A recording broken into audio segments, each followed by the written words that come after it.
rezago laboral, que el cierre de brechas que se previó que podía tardar 100 años en cerrarse, ahora se habla de 135 años para cerrar la brecha entre los hombres y las mujeres. Entonces nuestro objetivo es que miren el derecho de las mujeres al empoderamiento económico, que el statement quédate en casa, que es un viejo conocido del patriarcado, no sea que nos quedemos en casa siempre, y que entendamos que la inserción de la mitad de la población, de este talento humano que tiene una serie de ventajas competitivas, es necesario para el crecimiento económico. De manera que la CIM está colocando esta realidad, está colocando las necesidades de las mujeres y está haciendo unas recomendaciones de rutas para poder cumplir con el derecho al empoderamiento económico y con el crecimiento económico que requieren nuestras empobrecidas economías en tiempos de COVID.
Hoy, esta organización es el guardián regional en defensa de la democracia, la libertad y los derechos humanos. Los países se han comprometido con estos valores a través de instrumentos legales como la Carta Democrática Interamericana, la Convención Americana de Derechos Humanos y todas las demás convenciones interamericanas. Nuestro trabajo es mantener los más altos estándares.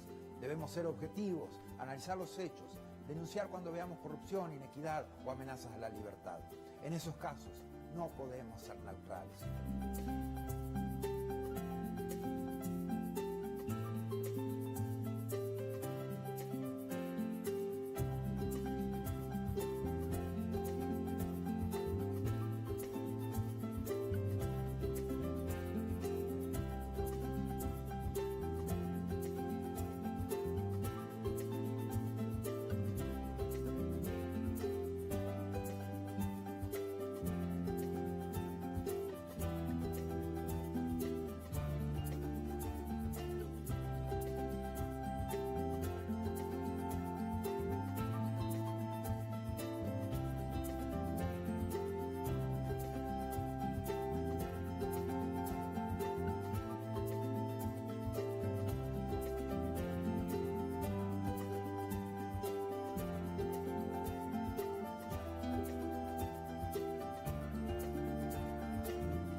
More than 100 years since the inauguration of this building, the OAS headquarters, our institution still brings together the peoples of the Americas to address our responsibilities as a partnership of nations.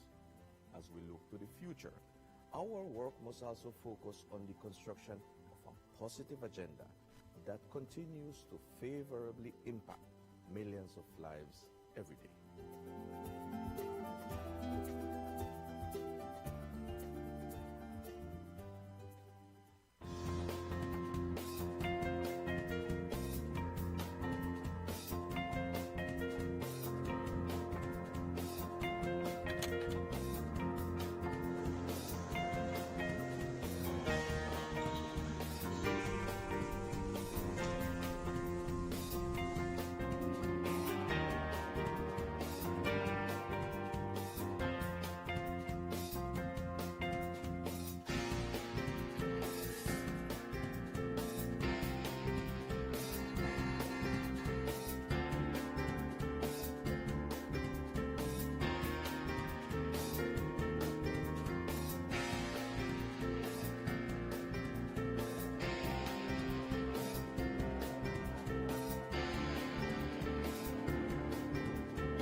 COVID-19 pandemic brought unprecedented challenges to our member states and the people we serve.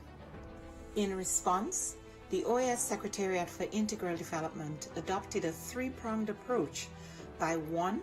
Adjusting our portfolio of existing projects, 2. Exploring new projects to meet emerging needs, and 3. Expanding multi-sectoral partnerships. The results achieved in 2020 demonstrate the resilience of our member states and the commitment of the OAS SETI to work with member states and partners towards our common goals in the development of our region.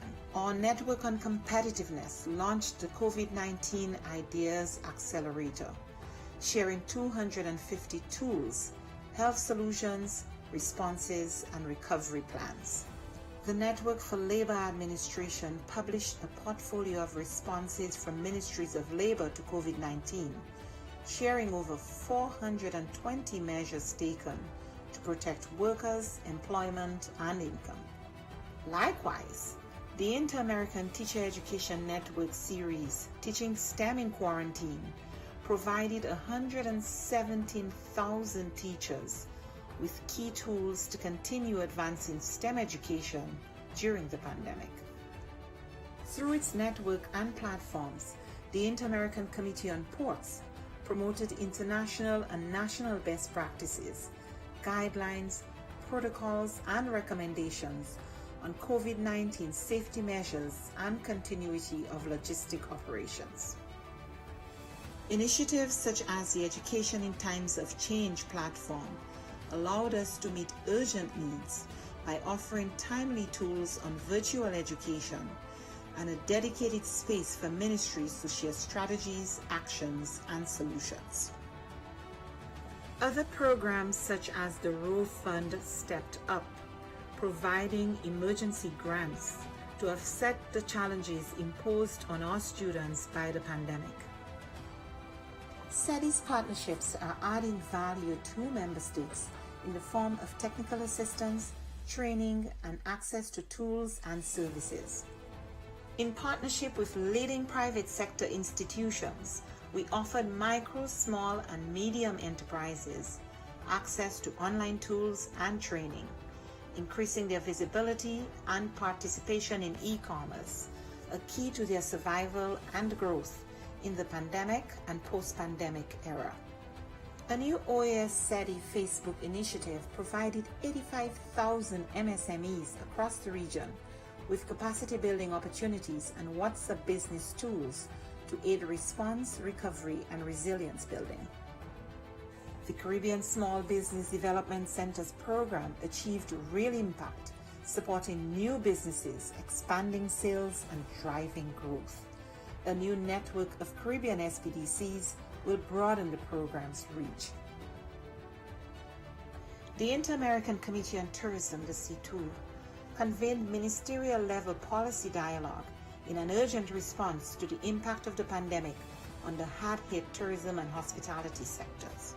Policymakers and experts discussed biosanitary protocols, travel and visa facilitation, among other critical areas for the sector's recovery. Partnering with the George Washington University and the U.S. Bureau of Indian Affairs, we went ahead with the scheduled first Indigenous Tourism Forum of the Americas, pivoting to a virtual format and convening over 240 participants from indigenous communities, the private sector, and governments. SETI also integrated sustainable development practices in the COVID-19 response. The pandemic is a daily reminder of the links between water, health, sanitation, food security, and nutrition. We ensured the continuity of our water management projects in the Plata Basin and worked with governments and partners in the design of an investment portfolio valued at $90 million. Additionally, the Energy and Climate Partnership of the Americas continued to share relevant best practices and responses to the pandemic on energy and air quality. These few examples indicate our collective impact. We cannot do this alone. It is now more urgent than ever to address the region's structural weaknesses, to recover from the health, economic, and social crises occasioned by the pandemic and prepare for future shocks. It is imperative that we work together as we risk losing recent development gains and seeing millions fall back into poverty. It is time for the region to redirect course and pursue a more sustainable, resilient, and equitable future for all. We are in this together.